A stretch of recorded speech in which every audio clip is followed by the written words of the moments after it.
O tema é crise ecológica e mordomia cristã. A aula será dividida em duas partes, né? A primeira parte nós trataremos da crise ecológica, o que é, algumas definições, né?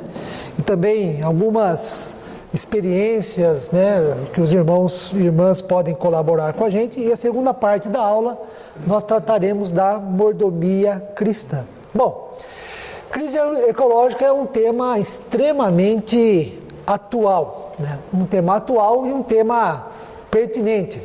Haja vista, não é difícil nós nos depararmos, né, com políticas voltadas para combater a crise ecológica, para aumentar a conscientização do ser humano no mundo atual em relação a este grave problema. Não é difícil também nós nos depararmos com eventos, e até mesmo eventos mundiais, em torno da questão da crise ecológica. Quem se interessar pode ir na internet ou então buscar em revistas acadêmicas ou até mesmo revistas mais populares, né? Também encontrará temas, né, sobre a crise ecológica. No âmbito acadêmico, né, universitário, diversas pesquisas são realizadas, né? Publicações nós temos de montes, publicações de livros, publicações de artigos, e até mesmo no meio evangélico não é difícil nós encontrarmos algumas obras, né, alguns títulos referente à vida do cristão e à crise ecológica, a fé cristã e a crise ecológica. Ou seja, é um tema muito atual, muito presente, né? É um tema também que já incomodou e tem incomodado bastante os cientistas, embora nós temos cientistas que acentuam, apontam a gravidade da crise ecológica nos nossos dias, e há cientistas, vamos dizer assim, céticos em relação a tudo aquilo que é apontado como crise ecológica. Não é um consenso científico a crise ecológica, porém, pelo que nós, sem sermos cientistas, né, da área da biologia, da área da saúde, nós percebemos de fato algumas mudanças, né? Nós devemos parar e refletir sobre a gravidade deste assunto e, claro, com a orientação da Palavra de Deus, tomar a decisão sobre o que nós vamos fazer em relação à crise ecológica, né? Esse é um tema que nós trabalhamos também lá na Faculdade de Teologia, né, na formação dos futuros pastores e pastoras para a igreja. E sempre tem um ou outro aluno, professor, mas aí não é consenso, isso aí, né? E aí a pergunta que eu devolvo é o seguinte: mas nós vamos arriscar? Tá bom, não é consenso. Não é consenso que desmatar, não é consenso que desperdiçar água, não é consenso que poluir rios vá prejudicar a vida humana na Terra. Mas nós vamos arriscar? Nós vamos continuar poluindo, nós vamos continuar desmatando, nós vamos arriscar para ver o que vai dar. O dia que não tiver mais verde, não tiver mais mata, aí a gente vê o que acontece.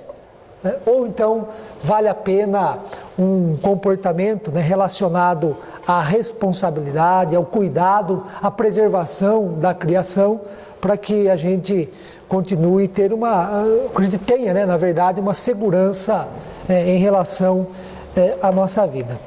E eu trago aqui como exemplo, né, a última edição da revista Ultimato, que pode ser que eu esteja enganado, mas na minha impressão, nunca fiz uma pesquisa em relação a isso, mas eu creio que a revista Ultimato é a revista mais lida, né, pelos evangélicos em nosso país, né? Até estava lendo essa revista aqui e tem uma parte aqui que são depoimentos, né, de pessoas que leem a revista, depois mandam uma nota lá, e tem um que fala: eu sou católica romana, mas desde quando eu fui presenteado com a revista Ultimato, eu fiz assinatura, eu leio, eu gosto, né? Então é uma revista lida não só por evangélicos, mas também por evangélicos, mas também por pessoas de outras denominações, como a Igreja Católica Romana, né? E a última edição da revista Ultimato tem como título: No princípio criou Deus, o tema da teologia da criação. né? E claro, os principais textos aqui, os principais artigos da revista estão voltados para o tema da crise ecológica, né? E não é a primeira edição da Ultimato relacionada a esse tema da crise ecológica, da criação, mas é a última edição, né? Aqui tem uma tartaruga que está comendo, né, uma sacola plástica, né? Não sei quantos já ouviram, né, também a questão da extinção das espécies também é um problema da crise ecológica, e a gente sabe no que vai dar isso daqui, ou seja, a morte da tartaruga aqui, como tem sido um problema grave com outras espécies também, né? Então, é um exemplo, né, da atualidade, da pertinência, da preocupação em relação à crise ecológica. Bom, mas o que é ecologia, né? Antes da gente chegar na crise ecológica, o que é ecologia? Ecologia, uma das definições que eu encontrei, tem o site ali, né? Uma das definições bem simples, o nosso objetivo aqui não é uma aula extremamente científica, né? Eu não sou formado em biologia, se tiver alguém aí formado pode nos ajudar, né? Mas uma das definições que eu achei de ecologia e trouxe para compartilhar com os irmãos e irmãs essa manhã é a seguinte: ecologia é a parte da biologia que se preocupa com o estudo das relações estabelecidas entre os seres vivos e destes com o meio ambiente em que vivem. É um termo derivado do grego que foi formado a partir das junções das palavras oikos e logos, que significam, respectivamente, casa e estudo. Assim sendo, o termo ecologia faz uma referência ao estudo da casa de cada organismo do planeta. A palavra oikos é muito presente no Novo Testamento, né?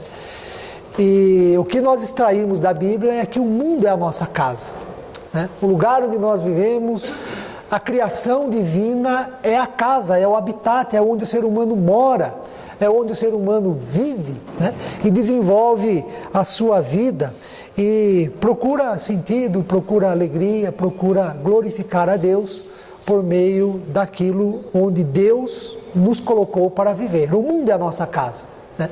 Então, quando se fala ali em oikos, tem esse significado mais amplo, né? Não é o significado mais específico, né, do nosso lar, onde nós moramos com a nossa família, mas pensando no mundo como a nossa casa, né? No lugar onde nós vivemos, e a ecologia é o estudo desse nosso habitat, desse nosso mundo, do nosso planeta, né? E por estar relacionado à biologia, é o estudo da vida.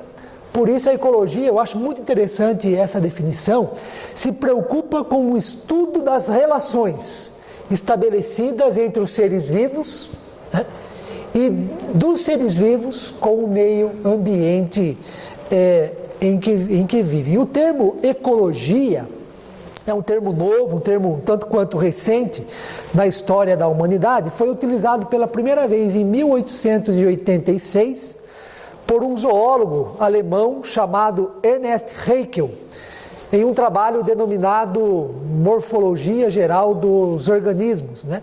E nesta obra, este zoólogo alemão definiu ecologia como o estudo científico das interações entre os organismos e seu ambiente. Então, ecologia, começou, a palavra, né, foi falada, foi lançada no final do século XIX, e a gente percebe em todo o século XX essa palavra ganhando corpo, né, ganhando repercussão, ganhando atenção, né, antes dos meios científicos, agora extrapolando esses meios, chegando, por exemplo, até a igreja, né, até o estudo da teologia, e porque é uma palavra que tem a ver com a nossa vida, né? Então, a definição de escatologia, né, ecologia, né, é o estudo das relações estabelecidas, né, entre os seres vivos e dos seres vivos com o meio ambiente, né? E a ecologia, ela tem essa perspectiva, né, de qual é a influência, né, que os seres humanos no ambiente em que vivem exercem sobre este ambiente, mas também quais as influências que o ambiente influencia o próprio ser humano. A ecologia tem uma perspectiva mais ampla do que a preocupação com a natureza, do ser humano com a natureza. Mas a ecologia está preocupada como o ser humano influencia a natureza, mas a natureza também o influencia. E por isso a ecologia reflete sobre a vida humana consigo mesmo, a vida humana do ser humano com o outro e a vida do ser humano com o meio ambiente. E tudo também o que volta-se para ele. Então a gente percebe que a ecologia tem uma preocupação ampla da vida humana. Não é só com a natureza, mas é com o ser humano também, né? É como ele vive consigo, é um problema ecológico, né? Por quê? Porque tem a ver com a vida. É como o ser humano vive com o outro, né? É possível falar das crises sociais. Se hoje nós falamos de desrespeito, injustiça no âmbito da sociedade e da violência, isso é um problema ecológico. Por quê? Porque é um problema da vida humana, né? Dessa relação no meio em que nós vivemos. E claro, o meio ambiente também está incluído nas preocupações ecológicas, né? Então, o que tem a ver com a vida humana, as suas relações, as suas condições de vida no planeta, está debaixo deste guarda-chuva chamado ecologia. Ecologia é mais do que o estudo ambiental, do que o estudo da natureza, né? Abraça, sim, o ambiente, mas também o ser humano e a vida em sociedade. Então, nós, quando falamos em crise ecológica, nós temos que ter essa compreensão ampla, né? De ecologia e também de crise ecológica, né? Porque a crise ecológica afeta a nossa identidade enquanto seres humanos no planeta. A crise ecológica afeta as relações humanas na sociedade. E basta nós analisarmos, veremos uma série de problemas na sociedade onde nós vivemos. E a crise ecológica também tem a ver com o meio ambiente e, para nós que somos cristãos, lemos a Bíblia, a crise ecológica também tem a ver com Deus, né? Essa relação do ser humano onde vive e onde nós vivemos é determinado por Deus, né? Bom, fazendo essas considerações sobre a ecologia, algumas definições sobre crise ecológica, né? Crise ecológica descreve o modo atual do ser humano viver na Terra, face à aceleração promovida pela tecnologia, pelo capitalismo neoliberal e pela cultura materialista consumista que colocam em risco a vida humana no planeta devido ao desequilíbrio ecológico. Os cientistas que são mais favoráveis, né, na perspectiva de que estamos vivendo uma crise ecológica sem precedentes no mundo atual, tem levantado, né, quais são os fatores, né, responsáveis por esta crise. E claro, de maneira geral, sem ficar culpando esse, aquele, né, uma nação, outra nação, os principais fatores que colaboram para a crise ecológica no atual momento em que estamos vivendo é essa cultura, é esse pensamento, né, é todo o modo de vida que nós estamos desenvolvendo, principalmente, né, nos últimos séculos, século XX, por exemplo, pautado pela toda essa questão da tecnologia, a questão do liberalismo, do capitalismo neoliberal, essa cultura do consumir, de pensar na boa vida só do ser humano, e não pensar também na questão dos limites da natureza, né, para esses cientistas que são a favor, e que todos nós então estamos envolvidos com essa crise, colaboramos com a crise, né, de uma maneira ou outra damos a nossa parcela, né, de contribuição para esse estado caracterizado como crise ecológica. Agora, o que esses cientistas têm apontado é que se nós não mudarmos a nossa mentalidade, o nosso comportamento, né, a vida humana será inviável na Terra. Não será possível mais o ser humano sobreviver no planeta Terra. Por quê? Porque a crise é grave. A crise afeta recursos naturais que são fundamentais para a nossa vida. É claro que o planeta vai continuar existindo, né? Talvez alguns animais, insetos e tal, mas o ser humano, naquilo que ele precisa para viver, ficará muito complicado, né?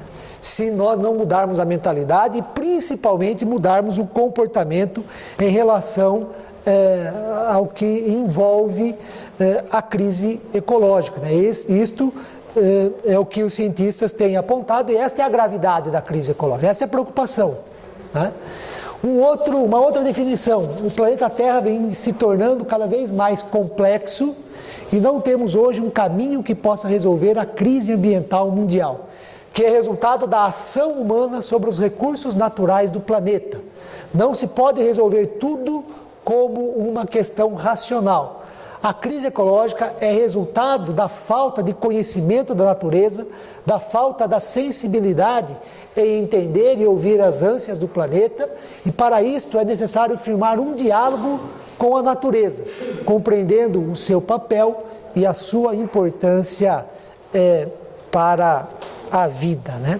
Então, uma outra definição que vai nessa linha, né? Que o atual momento, o modo de vida humano, como ser humano de maneira geral, tem lidado com a natureza, consigo mesmo, com o próximo, tem sido um fator de risco, e se a gente não mudar esse nosso comportamento, essa nossa mentalidade, a coisa vai ficar complicada, né? Uma outra definição: a crise ecológica é uma questão que afeta o mundo natural, mas decorre de uma crise em nossos corações. Ou seja, no fundo, a crise ecológica é uma crise humana. Não é só ir lá e explorar os recursos do meio ambiente de maneira irresponsável, mas a crise ecológica é uma crise humana. O ser humano se perdeu, né? Se perdeu no que diz respeito a uma boa relação com a sua casa, né? Com o mundo, o lugar onde Deus criou e o colocou para viver. Então essa é uma definição que faz com que nós nos voltemos para nós mesmos, né?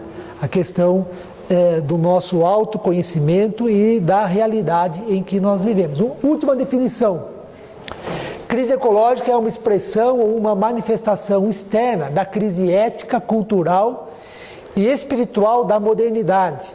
Não podemos iludir-nos de sanar a nossa relação com a natureza e o meio ambiente sem curar todas as relações humanas fundamentais. Ou seja, uma outra definição que se volta para nós, né?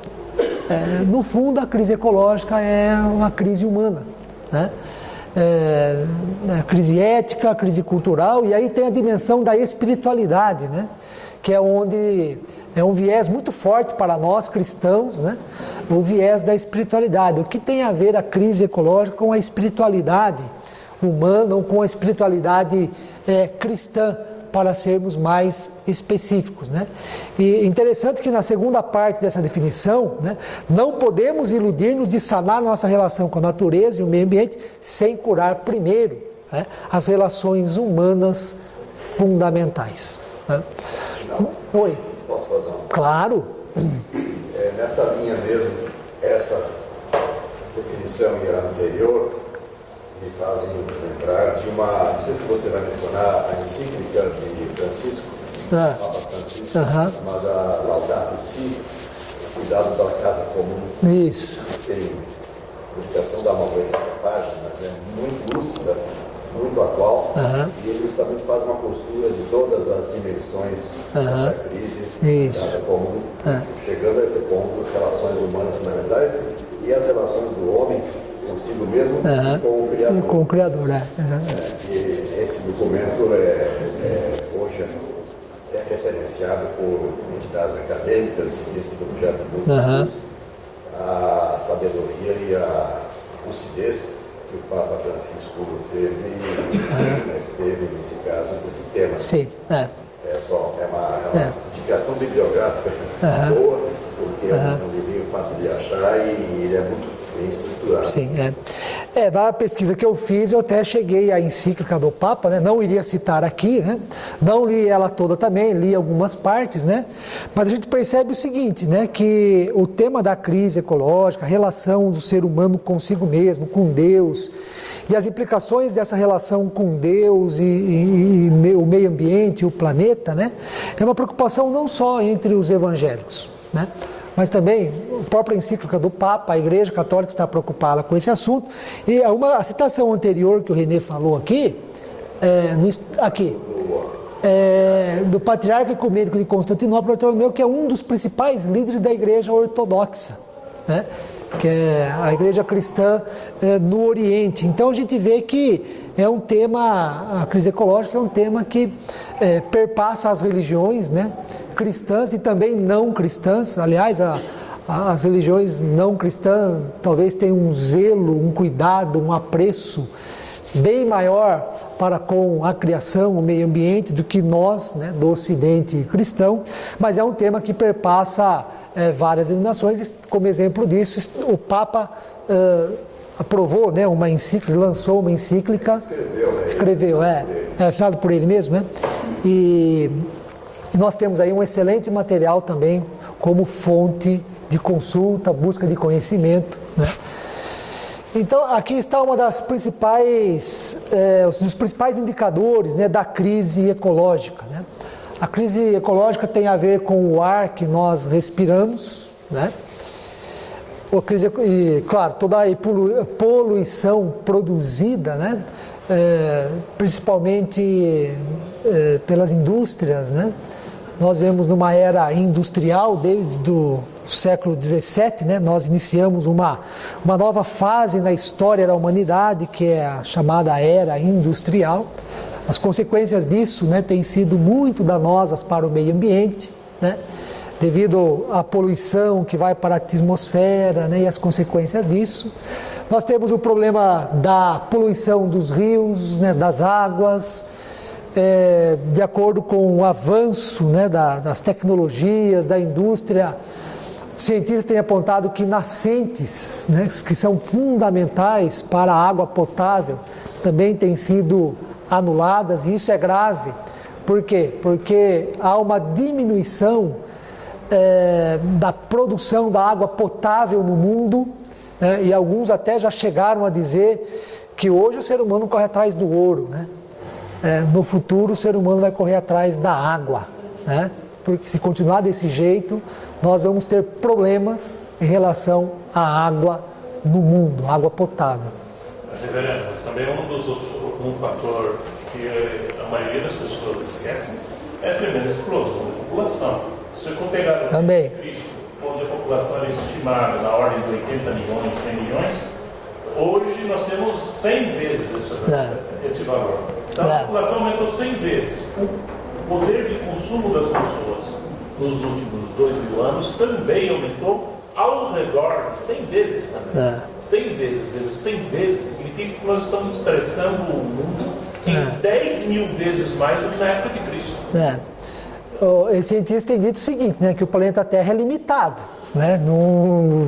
E também não sei quem, tentei já aguardar, tentei procurar a fonte, não encontrei, mas assim, e que é mais ou menos para onde nós caminhamos, né? Se o padrão de vida, nós tomarmos o norte-americano, né, que é uma das culturas influentes e dominantes do nosso mundo. Se o padrão de vida norte-americano for dado para todas as pessoas do mundo, nós precisamos de 2 planetas Terras e meio para atender a todas as necessidades, né? Então, acharam um igualzinho à Terra? Acharam,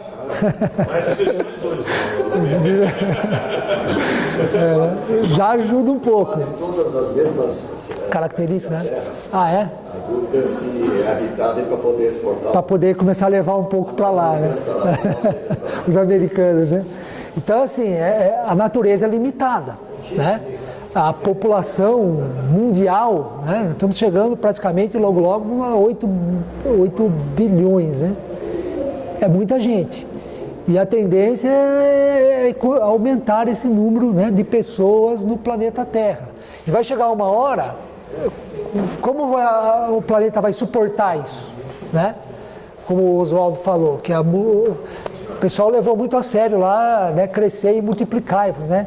Hoje tem que crescer e somar, multiplicar não, né? Daí já era na época lá do Gênesis, né? Como eu disse do tenente que está aqui, o quarto disso são os profissionais de saúde, porque a população manteve razoavelmente constante até 200 anos atrás. Aí, 200 anos atrás, é que a coisa... o pessoal aí começou a trabalhar e explodiu.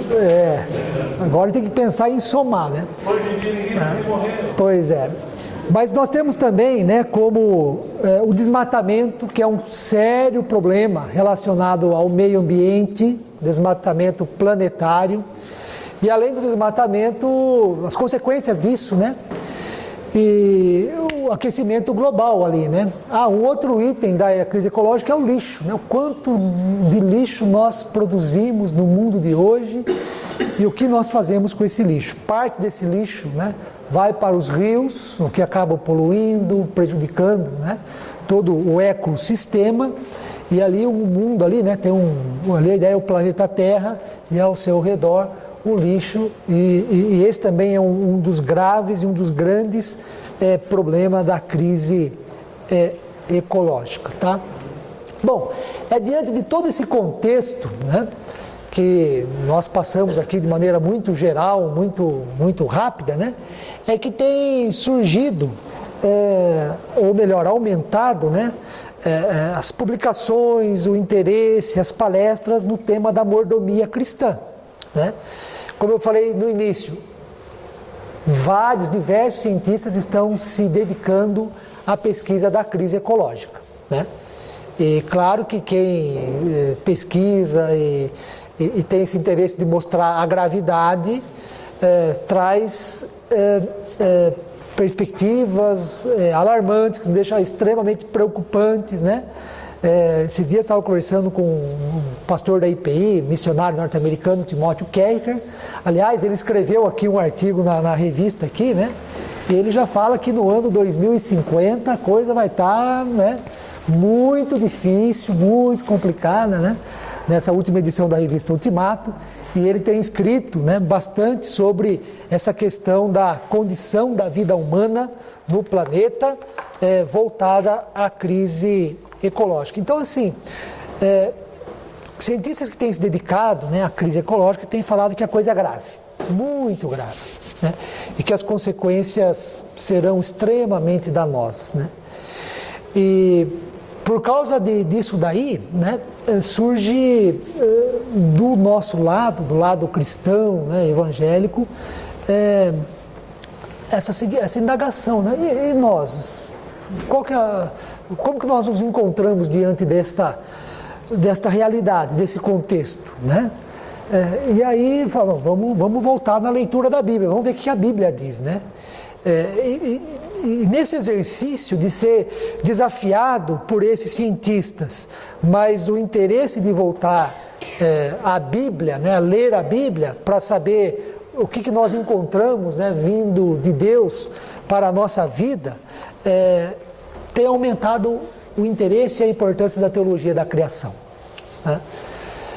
Na verdade, nos últimos séculos, dois principais, dentre outros, né, tem vários para serem citados aqui, mas dois principais motivos que colaboraram para um enaltecimento, um despertamento da teologia da criação, se deu com o nosso cientista famoso, né, Charles Darwin, quando ele publicou A Origem das Espécies, e alguns começaram a ler, foram precipitados na leitura do Darwin, e saiu aquele negócio de criacionismo, evolucionismo, que Darwin é um evolucionista, não crê em Deus, e BBB, e que isso ganhou corpo, principalmente nos Estados Unidos.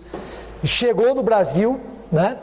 E hoje é muito consolidada essa discussão, criacionismo, evolucionismo, e que tem como ponto de partida, né, o principal referencial, Darwin, com a publicação do seu livro A Origem das Espécies. E aí, então, esse foi um dos motivos para, vamos voltar à teologia da criação, vamos ler Gênesis 1, Deus é o Criador e tudo vem de Deus e não tem nada de de evolução na natureza, na criação. Esse foi um dos motivos que nos últimos séculos contribuiu de maneira muito evidente para o interesse da teologia da criação, né? No século XX nós temos vários motivos que colaboraram para o interesse e para a teologia da criação, e dentre eles a própria crise ecológica, né? A crise ecológica é uma realidade que nos faz voltar à Bíblia, né? E ler o tema da criação a partir dessa perspectiva de Deus revelando a sua vontade, mostrando a sua vontade para nós, e como cristãos devemos agir em relação, pensar e agir em relação à crise ecológica à luz da palavra de Deus. E a teologia da criação, nós vamos perceber o seguinte, né? Abre uma leitura para a gente, né? Na seguinte perspectiva, né? Deus, ser humano e meio ambiente, né? Qual que é a vontade de Deus diante desta relação, né? Deus, ser humano e meio ambiente. O meio ambiente é um elemento da nossa fé? O meio ambiente nós temos como cristãos, filhos e filhas de Deus, responsabilidades para com o meio ambiente, né? Em outras palavras, se preocupar com o meio ambiente não é desviar o foco da nossa fé, que deve ser em Deus, nas coisas espirituais, nas coisas do alto, do céu, né? E deixar essas coisas materiais fora da nossa agenda como cristãos, né? Então a teologia da criação trata desta relação, né? Qual é a vontade de Deus para com o ser humano, a humanidade em geral, em relação ao meio ambiente, em relação à natureza, em relação à criação, né? Esta é uma das implicações da teologia da criação, é a busca bíblica, né? Podemos dizer assim, da relação Deus, ser humano e meio ambiente, né? E se nós fizermos a leitura, nós vamos dar aqui alguns exemplos, né? Por Gênesis 1, Gênesis 2, nós vamos encontrar o que, né, já no passado, século XVI, já foi ressaltado isso, né, com a reforma protestante. Nós vamos chegar na questão da mordomia cristã, né? No conhecimento, né, na constatação de que em relação a Deus, né, nós somos mordomos da criação, né? E por nós sermos mordomos, nós devemos ter consciência, né, da mordomia cristã, porque esta é a vontade de Deus, né? Assim que Deus nos criou, e nós temos responsabilidades diante de Deus para com a criação, né? E não é uma preocupação só com a nossa vida, mas se nós estamos preocupados em viver fielmente para com Deus, a criação, o meio ambiente deve fazer parte das nossas preocupações, né? Nós somos responsáveis pela criação diante de Deus, e foi assim que Deus nos criou. Por exemplo, quando nós começamos a ler a Bíblia, Gênesis, temos no início já 2 principais capítulos, né, relacionados à criação. A Bíblia se abre, né, com o tema da criação. No princípio criou Deus os céus e a terra. E Deus não vai, se nós continuarmos lendo a Bíblia, né, até o Apocalipse, nós vamos perceber que o tema da criação não é um tema só de Gênesis 1, Gênesis 2. Mas o tema da criação perpassa a Bíblia, né? Perpassa, passa pelos profetas. Deuteronômio tem uma consciência ecológica muito grande. Até no final pensei em separar alguns versículos de Deuteronômio, né, para a questão dessa relação Deus, ser humano, natureza. Mas está presente nos Salmos, né? Quantos Salmos são ali descritos, né, em oração e louvor a Deus, porque Ele é o Criador de todas as coisas, né? Os profetas, né, principalmente Isaías, tem uma rica teologia da criação, os cristãos, né, tem um texto aí na Ultimato que fala que os cristãos aprenderam a ver a criação à luz de Cristo, né, uma cristologia da criação, Jesus Cristo e a criação. E a Bíblia termina, vamos dizer assim, né, os 2 últimos capítulos do livro de Apocalipse, falando de uma nova criação, né? Então, o tema da criação perpassa toda a Escritura, mas se a gente pegar só Gênesis 1 e Gênesis 2, né, nessa perspectiva da mordomia cristã, e qual é a relação Deus, ser humano e natureza, nós vamos deparar o seguinte, com 2 conceitos centrais da nossa fé. Primeiro, Deus é o Criador de todas as coisas, né? A criação tem ponto de partida na ação de Deus, na liberdade de Deus, e Deus cria por amor, e a criação expressa a bondade divina, conforme Gênesis 1, vê o Deus que tudo era bom, a criação é boa, né? E nós vamos também nos deparar com outro conceito muito importante, que Deus, Criador, é o Deus da vida, né? E tudo aquilo que é sinal da morte, tudo aquilo que vai levar à morte, conduzir à morte, é contra Deus, né? Por quê? Porque Deus é a favor da vida, e a crise ecológica é o caminho para a morte. A crise ecológica está contra Deus, Deus que é a favor da vida e age, né, para que a vida seja abundante. Em Gênesis 1, nós aprendemos que o ser humano é criado à imagem e à semelhança de Deus, né? Façamos, pois, o ser humano, a humanidade, a nossa imagem, conforme a nossa semelhança, né? E o texto continua dizendo que o ser humano, a imagem e a semelhança de Deus, deve dominar a terra, deve sujeitar, né, a terra. Ele tem sujeitar os répteis, as aves, né, os animais marinhos, as ervas do campo, ou seja, conforme o relato de Gênesis 1, tudo deve estar sujeito ao ser humano, tudo que se refere à criação. O ser humano deve exercer domínio, né? Porém,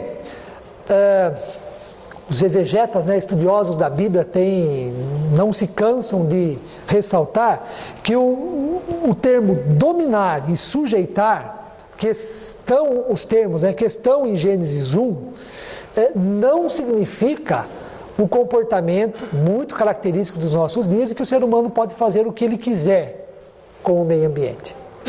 O fato dele dominar não é fazer o que ele bem entende com a criação, né? O fato de sujeitar a terra não é o ser humano agir de maneira até mesmo irresponsável, pensando somente em si, no seu bem-estar, nos seus interesses, para com o meio ambiente, consigo mesmo, com o outro e também com o meio ambiente. O sentido de dominar e sujeitar na Bíblia é totalmente o oposto disso. O sentido de dominar e sujeitar é Deus dizendo, olha, vocês são responsáveis. Vai mais para o campo da responsabilidade, né, do que no campo do ser humano ter o livre domínio, né, fazer o que ele bem entende com a criação.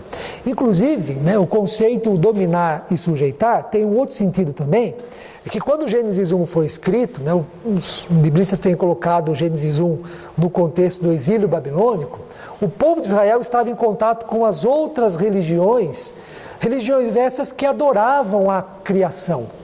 A criação era objeto de adoração, né?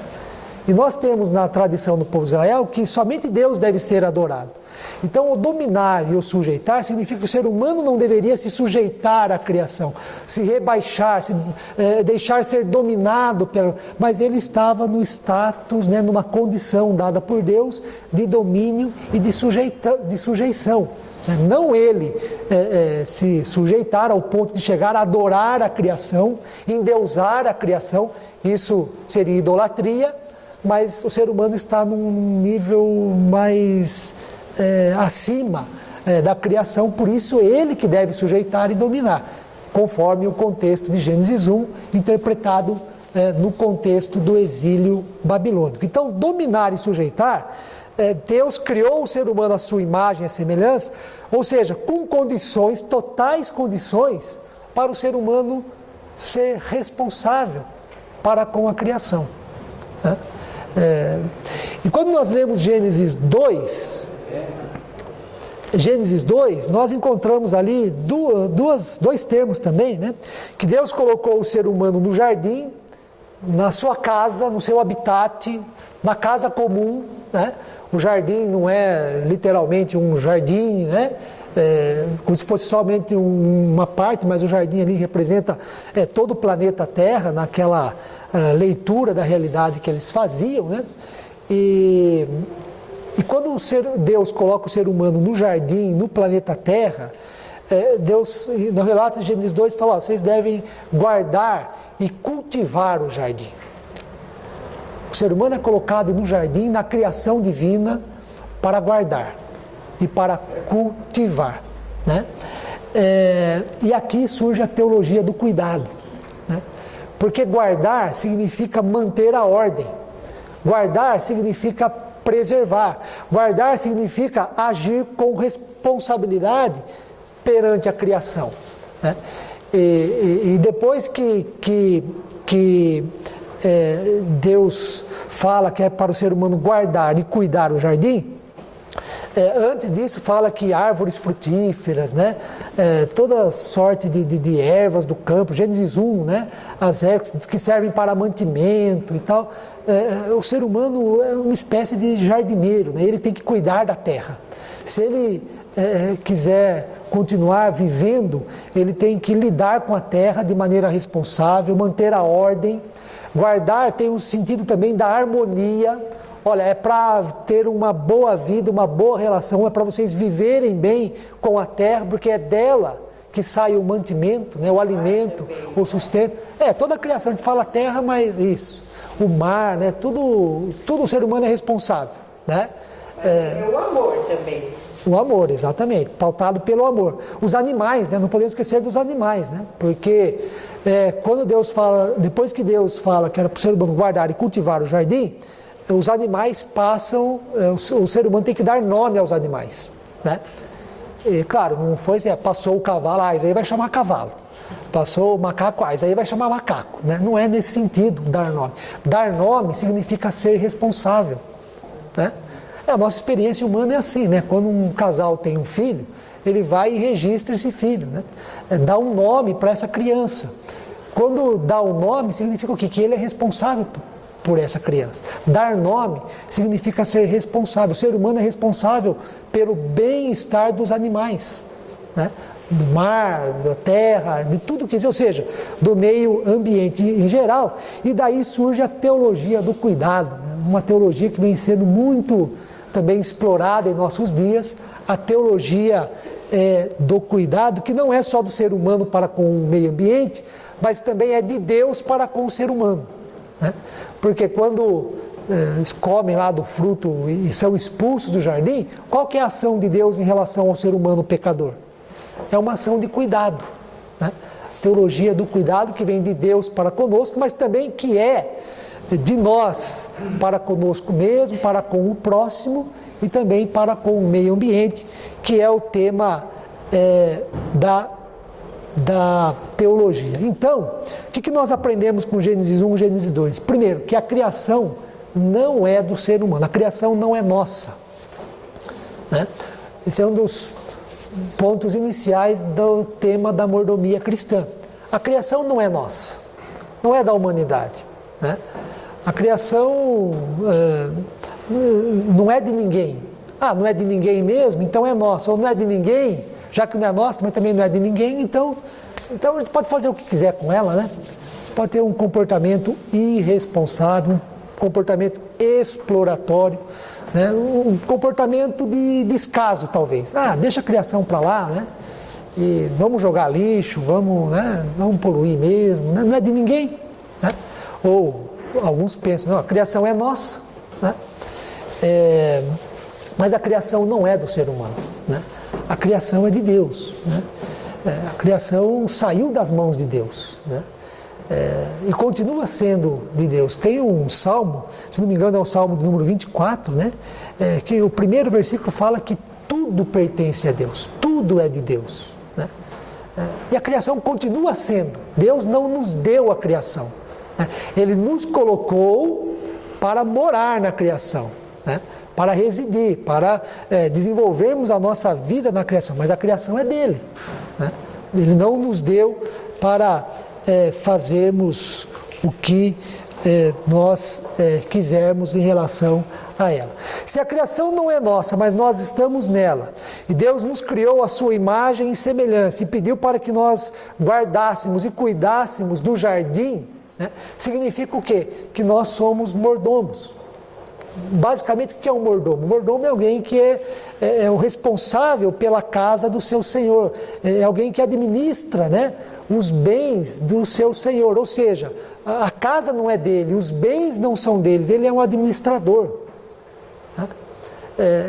Ele é aquele que se preocupa, que trabalha para que tudo esteja em ordem, né, na casa do seu senhor. Ele vai prestar contas para o seu senhor.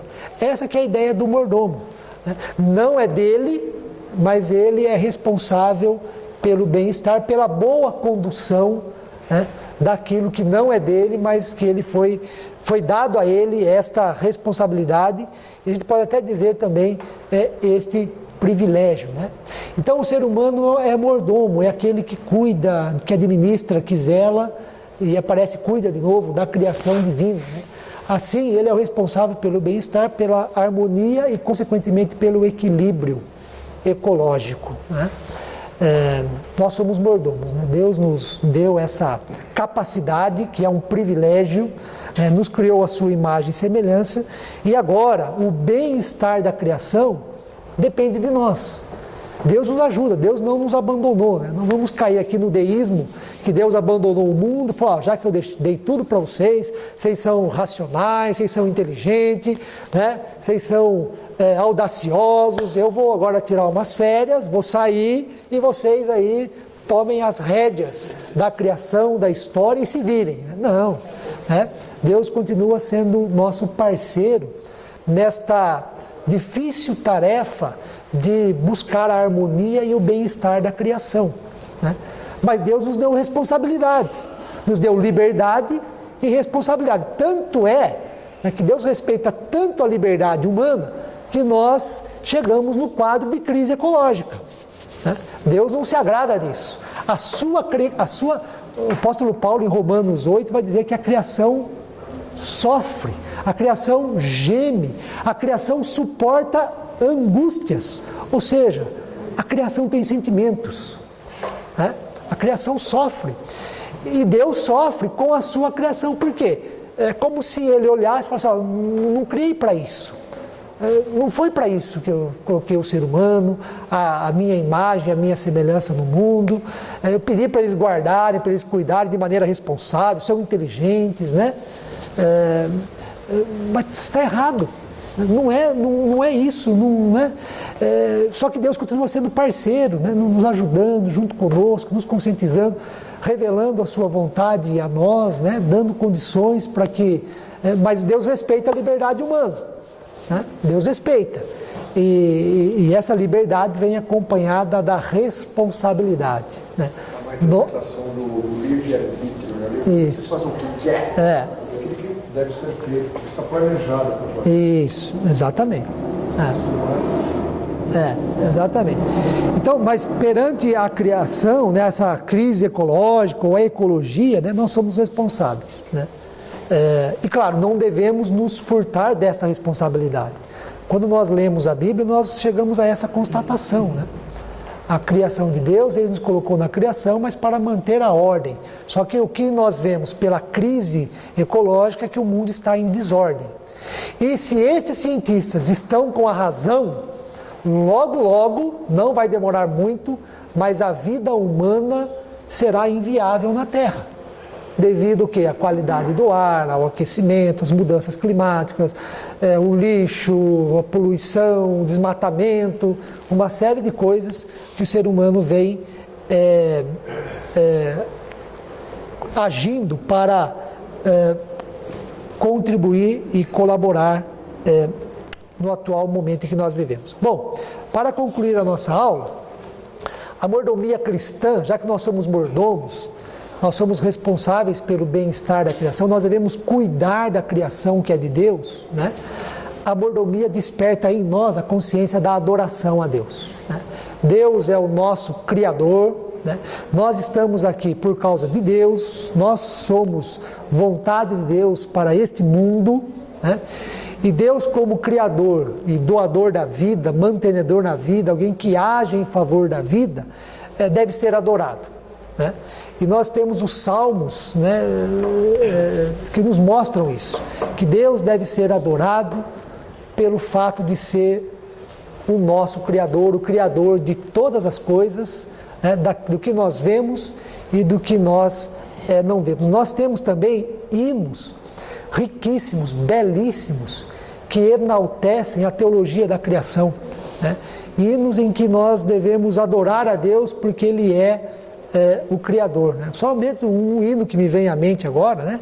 Tuas obras te coroam, né? Como um halo de esplendor, astros, céus, anjos proclamam, né? E tal. É um hino muito bonito, mas dentre vários, né, que nós temos. Se alguém quiser algum cântico, né? Nosso Deus é soberano, Ele reina, né? Sobre Ele quem criou os luminares, os céus. É um hino, um cântico também que fala a respeito da criação. Mas nós devemos adorar a Deus porque Ele é o Criador, né? Ele quem nos criou. E a criação tem como ponto de partida o próprio Deus. Mas também, no estudo da teologia da criação, nessa perspectiva da mordomia cristã, também nos ensina acerca da espiritualidade. Eu cresci na igreja achando que espiritualidade era tão somente orar e ler a Bíblia. Bom, você quer crescer na sua vida espiritual? É oração e Bíblia, né? Não que a oração e a Bíblia estejam ausentes, né, do crescimento ou do cultivo da espiritualidade cristã. Não estou dizendo isso. Mas nós temos que, hoje, pensar uma espiritualidade mais integral, né? A espiritualidade tem a ver com a vida, e a espiritualidade tem a ver com o Espírito Santo em nós. A espiritualidade é ser pleno do Espírito Santo, né? E é uma espiritualidade integral que tem a ver com a vida, né? Não só com um aspecto, né, ou da interioridade, ou dessa dimensão espiritual, mas nós precisamos de uma espiritualidade encarnada, né? Uma espiritualidade que favoreça a vida, e uma espiritualidade que envolva também todas as dimensões do viver humano. Então, cuidar da criação, zelar pela criação é um ato também da nossa espiritualidade, né? É claro que o meio ambiente nos favorece, nos ajuda muito no que diz respeito à contemplação. Na criação nós contemplamos as maravilhas de Deus. Na criação nós percebemos o quanto Deus é grande, soberano, maravilhoso, criativo, amoroso, né? Como é bom sentar na mesa e ter um bom prato de comida. Isso é bênção de Deus, isso é espiritualidade, né? Porque veio de Deus, para a nossa satisfação, para a nossa alegria e para a manutenção da nossa vida, né? Isso é espiritualidade. Como é espiritualidade também esse bom relacionamento do ser humano com a criação, né?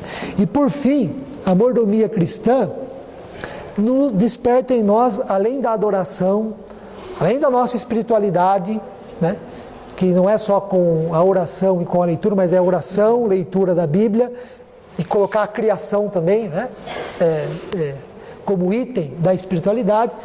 A mordomia desperta em nós a consciência da missão, né?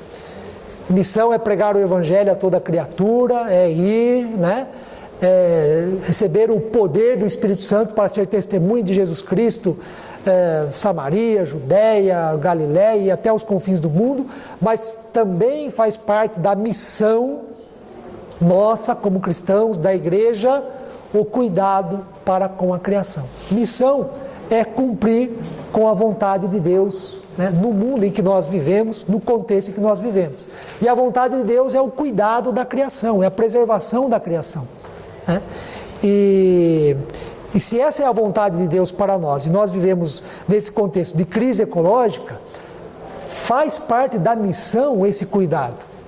Nós somos chamados por Deus para este cuidado. Né? O ID é para pregar o Evangelho a toda criatura, mas o ID também é para preservar aquilo que Deus criou, a criação que é dele e que ele nos colocou neste mundo para guardar e para cultivar o jardim. Por isso, toda ação ecológica, toda ação que favoreça a vida, né? Toda ação responsável de cuidado para com a natureza, de zelo, está incluída no cumprimento da missão. Né? E a missão e a mordomia cristã desperta também esta consciência. Hoje em dia se fala muito em desenvolvimento sustentável, né? O pessoal fala, bom, a gente precisa desenvolver, continuar progredindo, né? A ideia do progresso, a gente precisa continuar progredindo, se desenvolvendo, melhorando a vida humana no mundo, né? É impossível parar de desenvolver, né? E por isso tem um grupo de pessoas aí que tenta conciliar o desenvolvimento com a sustentabilidade. Vamos continuar desenvolvendo, mas de maneira responsável, sustentando os recursos do meio ambiente, agindo de maneira cuidadosa para com a criação, e essa tem sido uma das perspectivas. Tem gente que fala, ó, é impossível, no momento que nós estamos, conciliar desenvolvimento com sustentabilidade. Né? Ou é uma coisa ou é outra.